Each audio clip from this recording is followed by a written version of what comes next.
আমার অভিযোগ হচ্ছে এমএলএ শওকত মোল্লা কে ধর্ষণ করে শওকত মোল্লা এমএলএ আর হোসেন শেখ আচ্ছা লালু লালু শেখ মানে শওকত মোল্লার ড্রাইভার আর ওটা হচ্ছে শামসুল সবাইকে ধর্ষণ করতে থাকে আর ভয় দেখায় যে আমি যদি মুখ খুলি আমার বাচ্চাকে টুকরো টুকরো করে দেবে ওরা যখন যেভাবে ডাকবে আমাকে সেইভাবে ওনাদের কাছে যেতে হবে। অবিলম্বে শওকত মোল্লার এনআইএর যে তদন্ত হচ্ছে এবং ভাঙড়ে বোমা বিস্ফোরণ যে যুক্ত তার সঙ্গে এই ধর্ষণের মামলাটা রুজু করে এমনভাবে কঠিন সাজা দিক যে সাজার মধ্যে দিয়ে দ্বিতীয় কোনো দিন কোনো মানুষ আর কোনো মহিলার দিকে এরকম তাকাতে না পারে, ধর্ষণ না করতে পারে এবং মানুষের জীবন বিপন্ন না করতে পারে, আইনগতভাবে তার কঠিন সাজার ব্যবস্থা করুন। দেখুন, এই অভিযোগটা আমি অনেক আগে থেকেই করছিলাম যে শওকত মোল্লা এবং হোসেন বলে যে আছে কালিকাতলার, এরা ওই বাড়ি থেকে বেশ কয়েকটা মহিলাকে এভাবে ওরা রেখেছিল এবং দীর্ঘদিন ধরে এই মহিলাদের উপরে ধর্ষণ করে এবং আরও বহু মহিলাদের এরকম বিভিন্ন লোভ লালসা দেখিয়ে এরকম কাজের সঙ্গে ওরা যুক্ত। কিন্তু তখন ক্ষমতায় ছিল, ওদের বিরুদ্ধে অভিযোগটা করবে কে? আর অভিযোগ করলে তো থানায় তাদের বিরুদ্ধে কমপ্লেন নেওয়া হতো না, এই কারণে তারা বিচার পেত না।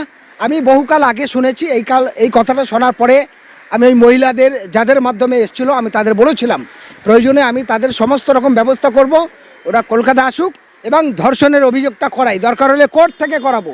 তখন শোনেনি, আজ দেখেছে তাদের ক্ষমতা চলে গেছে, পুলিশ নড়ে বসেছে, এলাকার সব পাল্টে গেছে, তাই তারা সাহস পেয়েছে বলে আজ শওকত মোল্লা এবং হোসেন এবং শওকত মোল্লার গাড়ি ড্রাইভার সহ 4 জনের বিরুদ্ধে ধর্ষণের মামলা রুজু করেছে জীবনতলা থানা দুটো মেয়ে।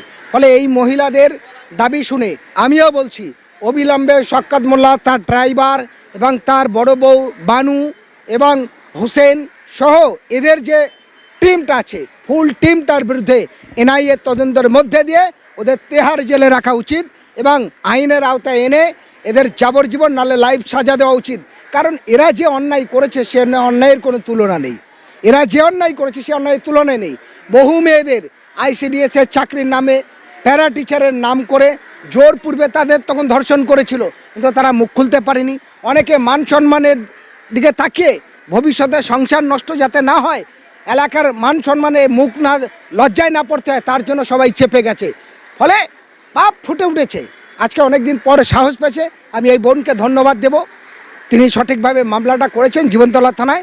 আমি আপনাদের মাধ্যমে জীবনতলা থানার OC, Canning SDPO, Canning CI, Baruipur জেলা পুলিশের আবেদন করব অবিলম্বে শওকত মোল্লার এনআইএর যে তদন্ত হচ্ছে এবং ভাঙড়ে বোমা বিস্ফোরণ যে যুক্ত তার সঙ্গে এই ধর্ষণের মামলাটা রুজু করে এমনভাবে কঠিন সাজা দিক যে সাজার মধ্যে দিয়ে দ্বিতীয় কোনো দিন কোনো মানুষ আর কোনো মহিলার দিকে এরকম তাকাতে না পারে, ধর্ষণ না করতে পারে এবং মানুষের জীবন বিপন্ন না করতে পারে, আইনগতভাবে তার কঠিন সাজার ব্যবস্থা করুক।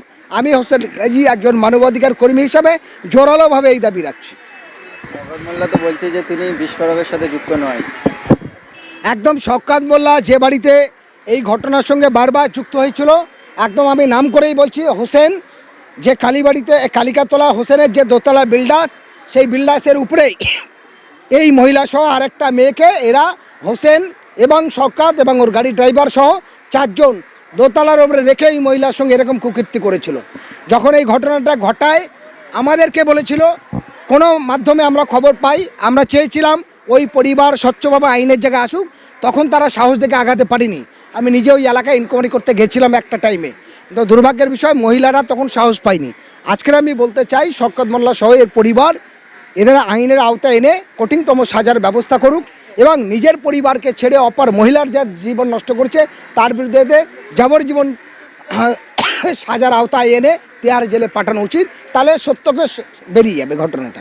এবং তার সঙ্গে হোসেন এবং ওর গাড়ি ড্রাইভার সহ অন্য যে সমস্ত দুষ্কৃতীরা আছে, যারা জমি লুট করেছে, যারা টাকা লুট করেছে, ঘর লুট করেছে, পুকুর লুট করেছে, মিথ্যা মামলা দিয়েছে, মার খেয়েছে, প্রাণ গিয়েছে, তার জন্য এদের কঠিন সাজা হওয়াটা দরকার।